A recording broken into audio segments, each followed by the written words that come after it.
11월 19일이 무슨 날인지 알고 있나요? 바로 아동학대 예방의 날입니다. 이날은 아동학대 예방에 대한 관심을 높이기 위해 만들어진 기념일입니다.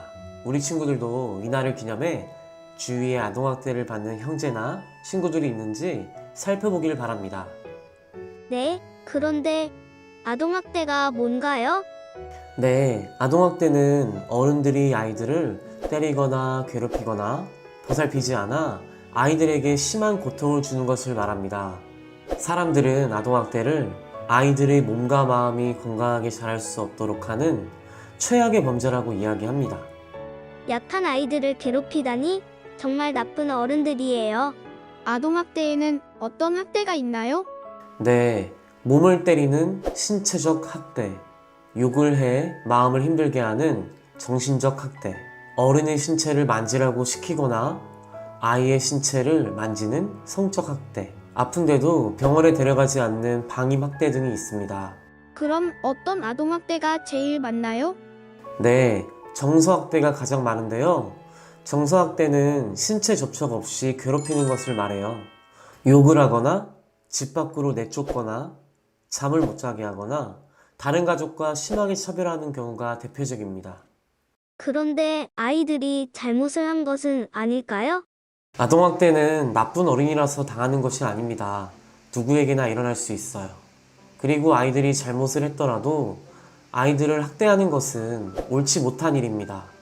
그럼 아동학대는 얼마나 많이 일어나나요? 최근에는 해마다 2만 명이 넘는 어린이가 아동학대로 인해 고통받고 있습니다. 그런데 이는 밝혀진 부분으로 밝혀지지 않은 부분을 포함하면 실제로는 더 많습니다. 그럼 아동학대를 받으면 우린 어떻게 되나요? 네, 아동학대에 오랜 시간 노출된다면 몸과 마음이 건강하게 자라기 어려울 수 있어요.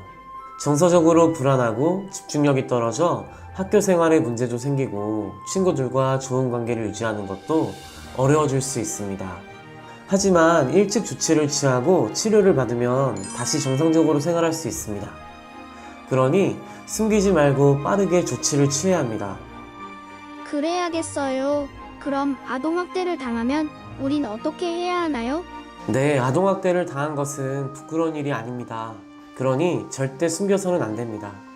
숨겨서는 절대 해결되지 않습니다.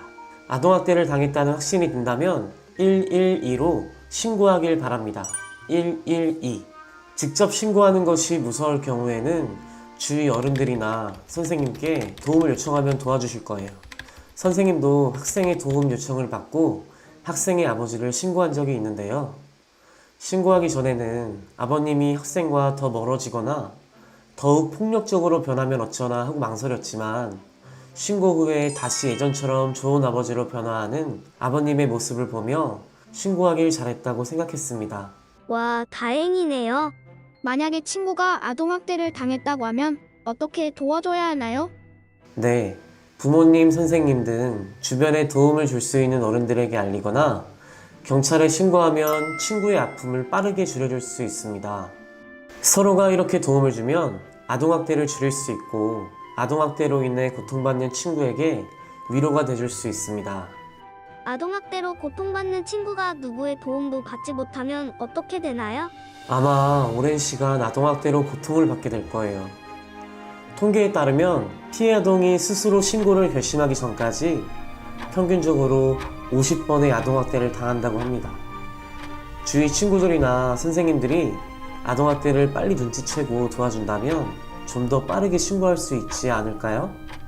본인이 직접 신고하기 꺼려진다면 주위 어른들이나 선생님들께 도움을 요청하세요.